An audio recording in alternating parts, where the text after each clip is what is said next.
дар рӯҳияи ватандӯстию хештаншиносӣ ва ҳуввияти миллӣ тарбия намудани ҷавонону наврасон, пешгирӣ кардани ҷавонон аз ҳама гуна корҳои номатлуб, даъват кардани ҷавонон ба сафи қуввои мусаллаҳ, масъулияти падару модар дар таълиму тарбияи фарзанд ва амсоли инҳо бар ин вазифаи муқаддаси ҳар як падару модар, аҳли зиё ва дар маҷмӯъ кулли ҷомеа мебошад.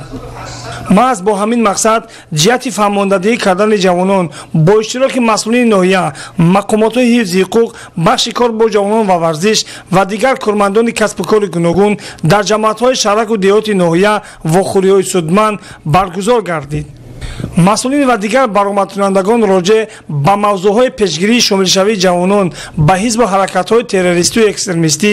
ҷалби ҷавонон ба ин амалҳои хатарнок ба ҷамъият, даъват кардани ҷавонон ба сафи қуввои мусаллаҳ суханронӣ намуда иброз доштанд ки дар замони муосир ки илму техника асоси пешрафти ҷомеаанд, ҷавононро зарур аст ки пойбанди расму оинаҳои хурофотӣ нашуда кӯшиш намоянд то ҳамқадами замон бошанд ва аз дастовардҳои илму техника огоҳ гардида ҷаҳонбинии худро васеъ намоянд. талошҳои ҷавонони имрӯзаи мо ҷиҳати иштироки фаъолона дар рушду нумӯи кишвари азизамон бовар ба он месозад ки онҳо ба ҳисси баланди худшиносию худогоҳии миллӣ ва ифтихор аз давлату давлатдории миллӣ дар оянда низ тамоми нерӯи худро барои ҳифзи дастовардҳои истиқлолият, таҳкими давлатдорӣ, ваҳдати миллӣ, сулҳу субот, рушди минбаъдаи иқтисодиву иҷтимоии ватани азизамон ва устувор гардонидани мавқеи он дар кишварҳои пешрафта сафарбар менамоянд. пас мо ҷавононро мебояд ки бо дониши баланди худ, бо ақлу заковати баланди инсонӣ ба хотири имрӯзу фардои ояндаи неки тоҷикистони азиз, яъне ки камари ҳиммат бубандем, яъне ки дониш омӯзем, забономӯз бошем, фарҳанги волои инсонӣ дошта бошем, то ки фирефтаи ҳар гуна бадхоҳони миллат нагардем. мо боварӣ дорем ки ҷавонони ватандӯсту меҳандӯсти мо баъди пешгирӣ кардани он нафароне ки нисбати давлати соҳибистиқлоли мо ҳар гуна суханҳо мегӯянд беҷавоб намемонанд ва мисли солҳои асри гузашта фирефтаи таблиғоти нерӯҳои ифротгароии динӣ ва бадхоҳони миллати тоҷик нагарданд. ҳамеша зираку ҳушёр ва барои ҳимояи манфиатҳои халқи тоҷик ва давлати тоҷикон омода бошанд.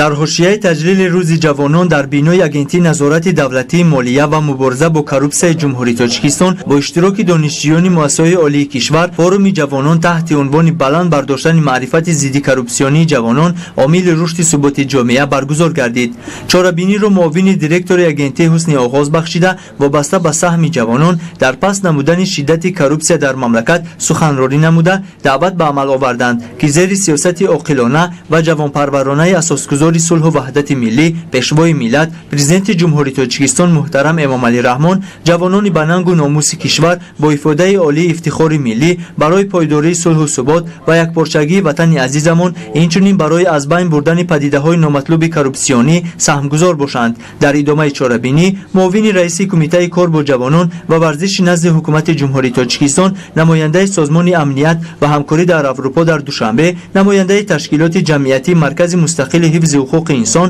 ва мудири кафедраи ҳуқуқи ҷиноятӣ ва муқовимат бо коррупсияи факултети ҳуқуқшиносии Донишгоҳи миллии Тоҷикистон баромад карда оиди дастовардҳои ҷавонон дар тӯли 30 соли истиқлолияти кишвар суханронӣ намуданд.